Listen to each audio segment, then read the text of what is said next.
Aleluia.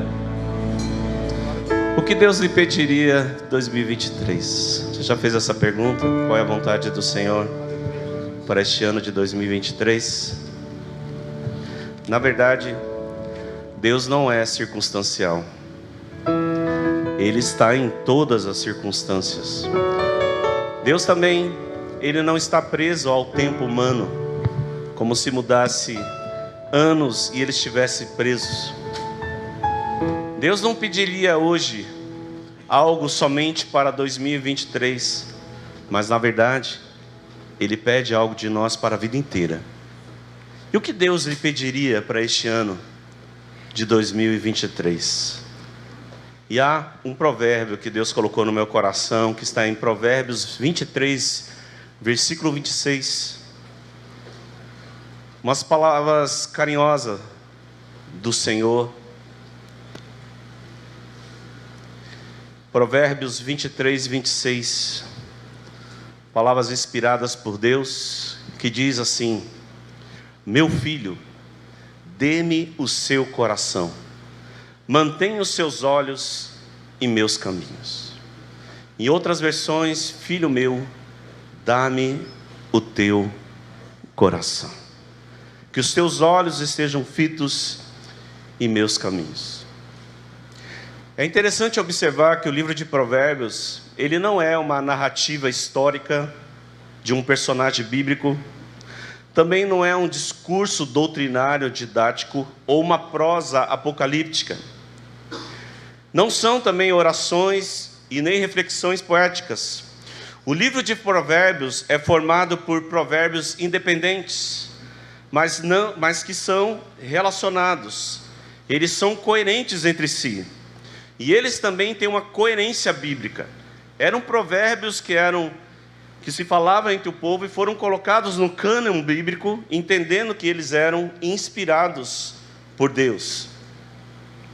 Basicamente, o livro de Provérbios, ele é direcionado para dois tipos de pessoas: o sábio e o prudente, ou o tolo, o insensato e o negligente.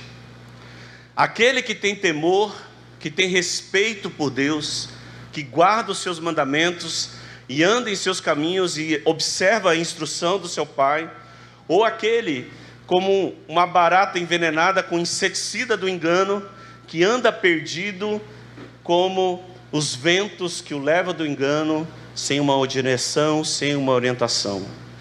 Por isso, o provérbio ele diz: meu filho, dá-me o seu coração. É muito profundo isso. E eu vejo que esse pedido, ele não foi feito para qualquer um. Ele não é um chamado evangelístico para o ímpio. Ele não foi um pedido feito para o seu amigo, ou para um conhecido, ou alguém que é estrangeiro. O autor não está se dirigindo a alguém que é talentoso, alguém que está em destaque, que é rico, ou que é pobre. Também, esse pedido não é geral.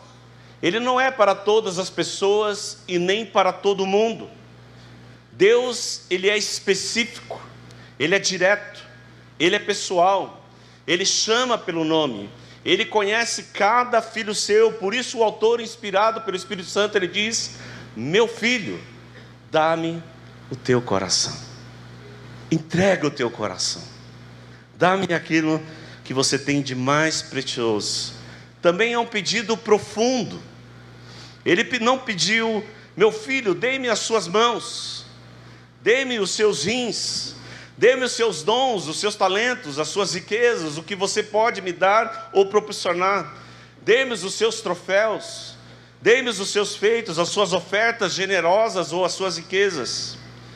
Ele pediu: filho meu, dá-me o seu coração. Por que o coração, querido? Por que o coração? Provérbios 4, 23. Da mesma forma ele diz que guarda o teu coração, porque dele procede as saídas da vida. É do coração que vem as crenças do homem, da onde ele se move, as suas atitudes, As fontes da vida vêm de dentro do coração, vêm do interior do homem. Jesus também ele falou que do interior do coração do homem vêm os maus pensamentos, vêm as atitudes, vêm as intenções. 2 Samuel 1:16, versículo 7, o profeta Samuel ele também diz que Deus não vê como o homem vê.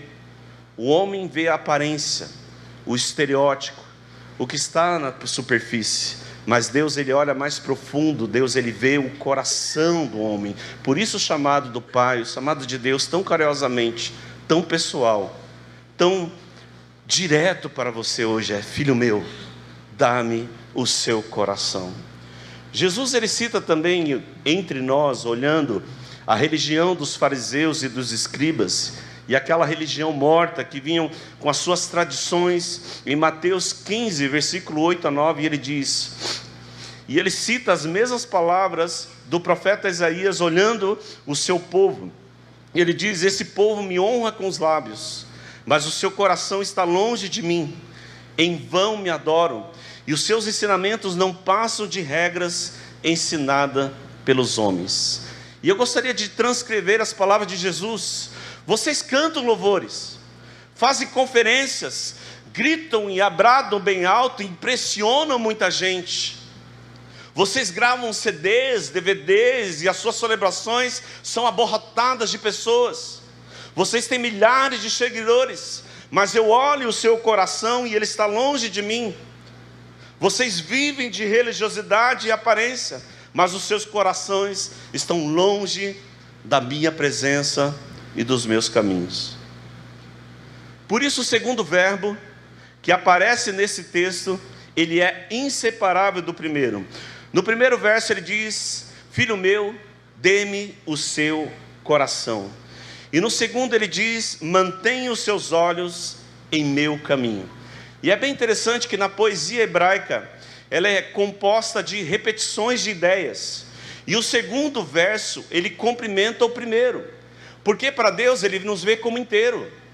Não é apenas o coração, não é uma filosofia emocional, não é um romantismo com Deus. Deus ele nos olha como um todo. Ele vê o nosso coração, as nossas atitudes, aquilo que fazemos, nos movemos e as nossas mais profundas motivações.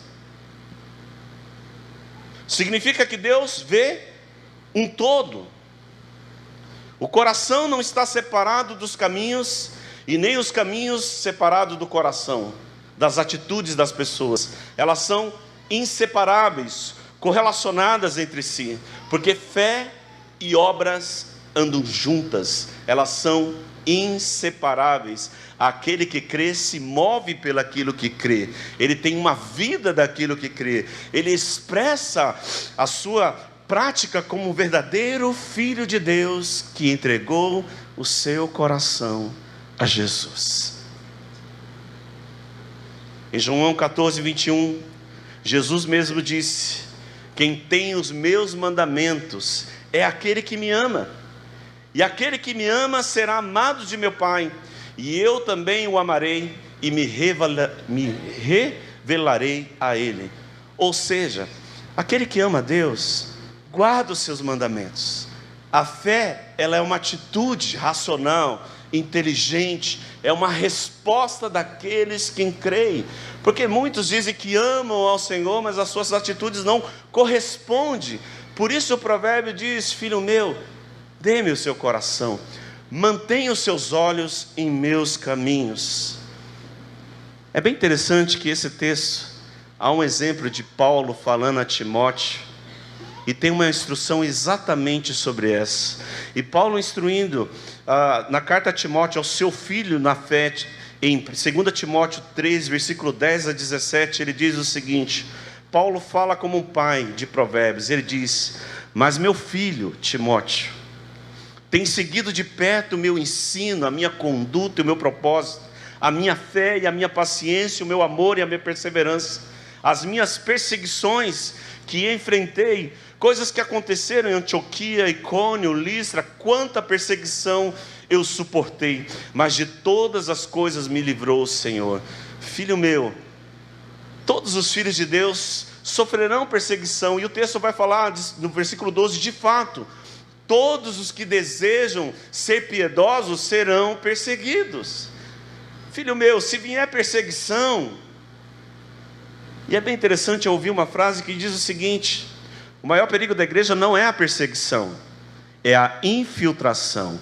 Porque a perseguição, ela vai trazer avivamento, vai trazer arrependimento, contrição, adoração genuína, confiança no Senhor. Os nossos olhos olharão para a eternidade, para a nossa cidadania. Mas a infiltração, ela enfraquece o povo de Deus.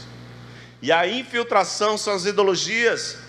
Esse evangelho progressista que vai crescendo e vai disseminando as inverdades, trazendo um engano. Por isso, que os seus olhos se mantenham na verdade, no evangelho da graça de Deus, no sola escritura. Filho meu, dê-me o seu coração e mantenha os seus olhos em meus caminhos. Paulo ele continua: contudo os perversos e impostores irão de mal a pior, enganando e sendo enganados. Quanto a você, meu filho Timóteo, permaneça nas coisas que aprendeu, das quais tem convicções, pois você sabe de quem aprendeu, porque desde criança você conhece as sagradas letras. Está aí, ministério infantil, o principal ministério da igreja de Jesus. Tenho recebido muitos elogios, pastor Ricardo, de professores, pais, que têm visto realmente o ministério infantil da Igreja Batista Central, para a glória de Deus, é graça, ensinando as sagradas letras. E sabe a maior importância para a igreja hoje? Quem é Deus, que a palavra é a verdade de Deus, a palavra é a verdade absoluta de Deus sobre a Trindade. Quem é Jesus? Que Jesus é eterno, Ele voltará e governará a sua igreja. São as sagradas letras desde a infância, que são capazes de tornar sábio para a salvação, mediante a fé em Cristo Jesus, porque toda a Escritura é inspirada por Deus, e útil para o ensino, para a repreensão, para a correção e para a instrução na justiça, para que o homem de Deus seja apto e plenamente preparado para toda boa obra. E como seria mais fácil se o seu coração, o nosso coração fosse mais rendido ao Senhor? Como teríamos mais compaixão e paixão pelos perdidos? Como haveria muito mais misericórdia e generosidade, um trabalho voluntário? Como teríamos mais gozo, paz e alegria no Espírito Santo, se o nosso coração e os nossos olhos estão firmes nos caminhos do Senhor? Mais submissão e menos rebeldia, mais temor e menos insensatez, mais rendição, prostração, adoração sincera e verdadeira ao nosso Deus. Teríamos muito mais confiança e menos pessimismo. E confiar não é desconfiar, porque Jesus é o mesmo ontem, hoje e eternamente, independente de quem esteja no governo deste país. No governo da igreja, o cabeça da igreja individualmente é meu filho. Nós somos filhos de Deus. Mais confiança e menos pessimismo. Deixaríamos de confiar menos nos homens e mais em Jesus. Teremos um coração muito mais grato e menos murmurador. Como teríamos menos conflito entre os irmãos, mais perdão, menos orgulho, quebrando o orgulho, porque não há orgulho diante de Deus, quebrando as nossas pretensões, as nossas cascas. Haveria muito mais amor, afeição e serviço. Como abriríamos mão mais fácil das coisas triviais e terrenas e nos dedicaríamos exclusivamente ao chamamento do Senhor, ao ministério, a missões, se o nosso coração estiver entregue a Deus. Um coração entregue é um coração moldável, ensinável, guiado, instruído pelo Senhor. Quando Deus tem o nosso coração, Ele nos impulsiona para os seus propósitos. É natural Eu lembro-me que algo que marcou meu coração, né? A gente sempre tem palavras que vêm e elas marcam o nosso coração, exatamente essas palavras de Jesus: se tiveres no Senhor e as suas palavras em vós, pedireis o que quiseres e vos será feito. Parece que de forma coincidente, muitas coisas do nosso coração, na verdade, não são nossas, mas é o Cristo em nós, é o Espírito de Deus em nós, que vai movendo o nosso coração para a sua direção. É claro que o coração do homem é enganoso, mas é através do coração também que Deus fala conosco. É através das nossas emoções, é através da sua palavra, Ele interage conosco, Deus interage conosco no nosso coração. Haveria um senso de transcendência quando o coração está alinhado com o coração de Deus, uma direção de propósito e de identidade como filho. Se Deus tem o seu coração, você terá tudo dele. Amém? Amém, irmãos? Teremos tudo do Senhor, a vontade do Senhor será feita. Será que o problema do jovem rico era as riquezas? Jesus amou aquele jovem. Jesus amou aquele jovem e Ele disse àquele jovem: uma coisa te falta, se queres ser perfeito, vá, venda tudo que tens e segue-me. O problema do jovem não eram as riquezas, mas era o coração, aonde estava o seu coração, e o coração do jovem estava nas suas riquezas. Quando Deus pediu o filho para Abraão, Isaque, o problema não era o filho, Deus não queria o filho, Deus queria provar o coração de Abraão, porque Deus queria o coração de Abraão. Deus não divide a sua glória com ninguém, por isso Ele é direto, Ele é pessoal, Ele é relacional, e Ele conhece cada um de nós. Filho meu, dê-me o seu coração. Tem pessoas que estão tão presas à religiosidade, cheio de religiosidade, cheio de doutrina, cheio de regras, ensinada pelos homens, tudo regra.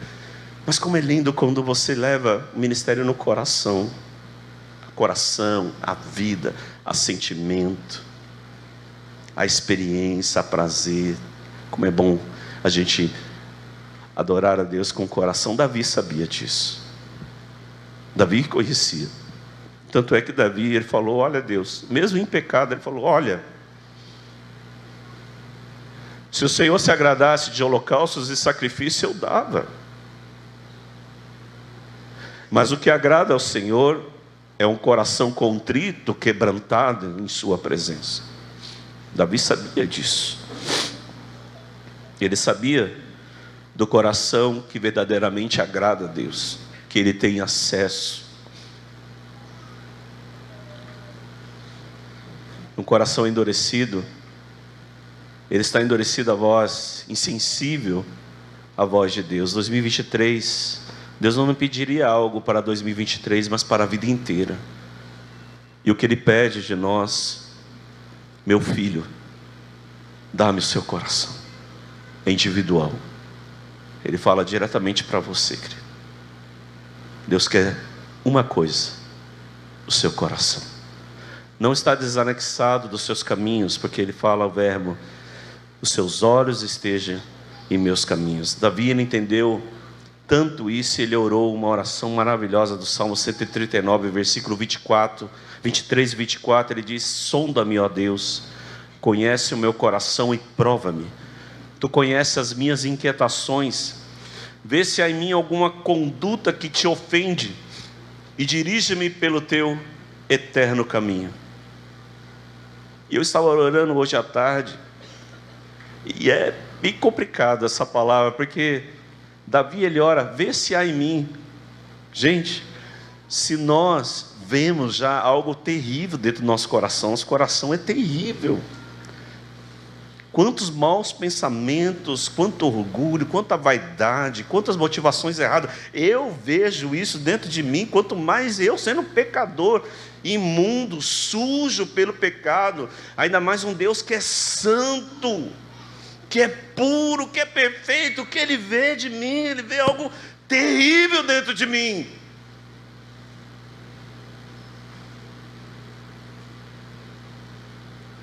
E ele ora: vê se há em mim alguma conduta. Como Deus não vê? É claro que Deus vê.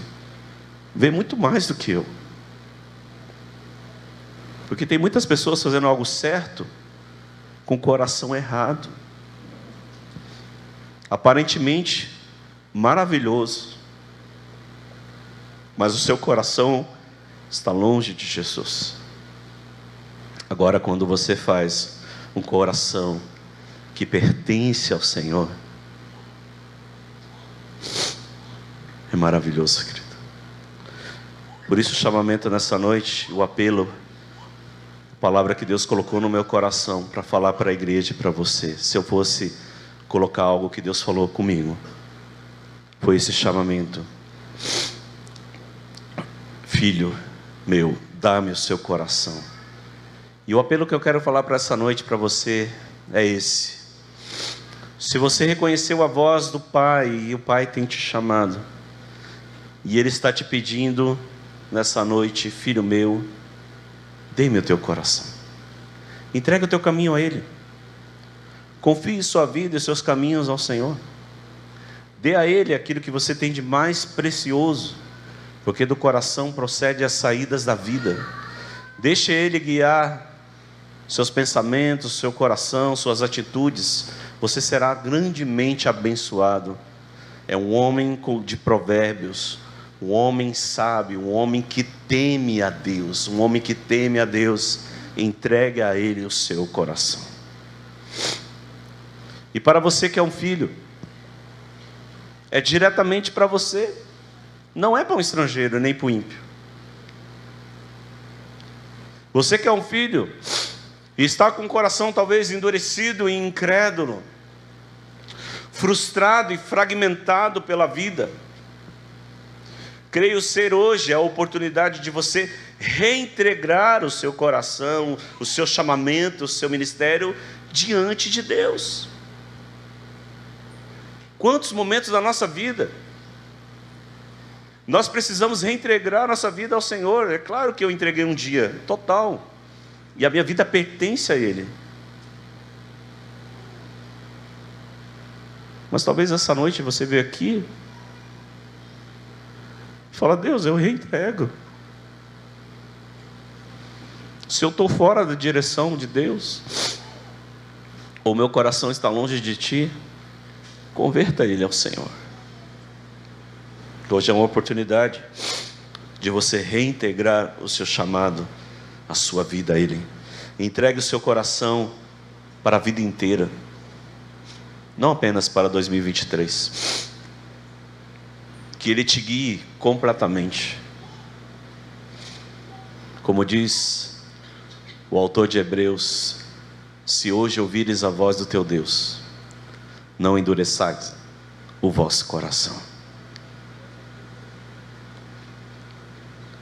Por isso, o pedido de Jesus e o pedido de Deus hoje é muito simples: meu filho, dá-me o seu coração. O seu coração pertence ao Senhor? Já fez essa pergunta? Você integrou completamente? No primeiro dia hoje do mês, do ano, esse é o desafio para você. Entregue o seu coração ao Senhor. Deixa Ele dirigir completamente a sua vida, seu ministério, sua família, sua casa. Dê a Ele o que Ele lhe pede. Dê a Ele o que você tem de melhor, de mais profundo e importante. Dá-lhe o seu coração. Você entende? Deus falou contigo? Que Ele falou comigo profundamente. E eu penso que, como o apóstolo Paulo, de glória em glória, de fé em fé, a gente é transformado de glória em glória. Parece que à medida que a gente vai entregando, a gente vai entregando. Sabia que é bem interessante isso? É bem interessante. A gente entrega e pertencemos a Ele, mas parece que no caminhar a gente vai entregando, renunciando mais ainda, vai morrendo, né? Como Paulo diz: eu vou morrendo, eu vou morrendo, eu vou morrendo, e o Cristo vai vivendo, vai vivendo, vai vivendo em mim. Até o ponto que Paulo ele olha para si em Gálatas e ele diz: eu já não vivo mais eu, mas Cristo vive em mim. Eu já não tenho mais vida. Por isso que tem gente que não me convida mais para jantares. Eu fiquei sabendo, eu estou sabendo, viu? Eu falei assim, quer comer, convida o pastor. Mas tem gente que não está me convidando para jantar, sabe por quê? O pastor é muito chato, só fala de igreja, só fala de coisa. Eu vou falar o quê? Ministério é minha vida. Eu não tenho outro assunto, cara. Se você me chamar, eu vou falar de Bíblia, eu vou falar de igreja, de construção. O tempo todo ele está falando disso, porque é a nossa vida. Não tem outro assunto.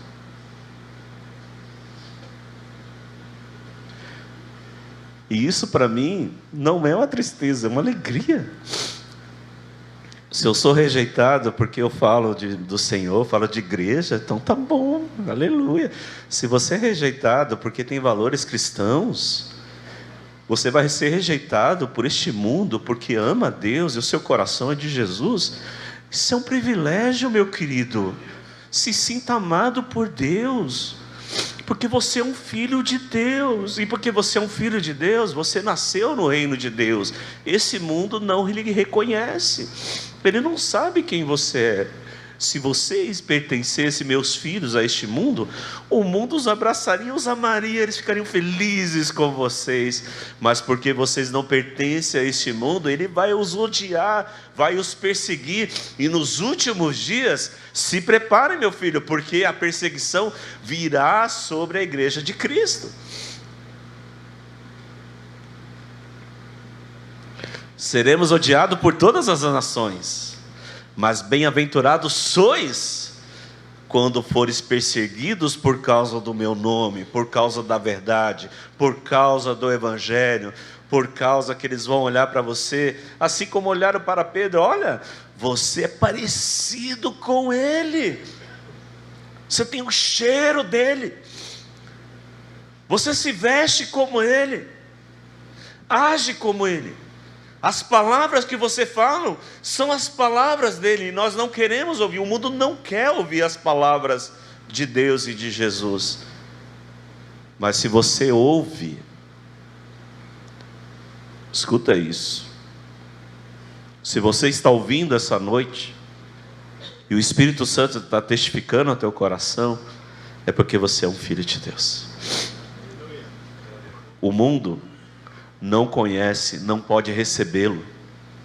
O mundo não reconhece a voz do seu amado, do seu Pai. Mas aqueles que têm o Espírito de Deus reconhecem a sua voz, é inconfundível.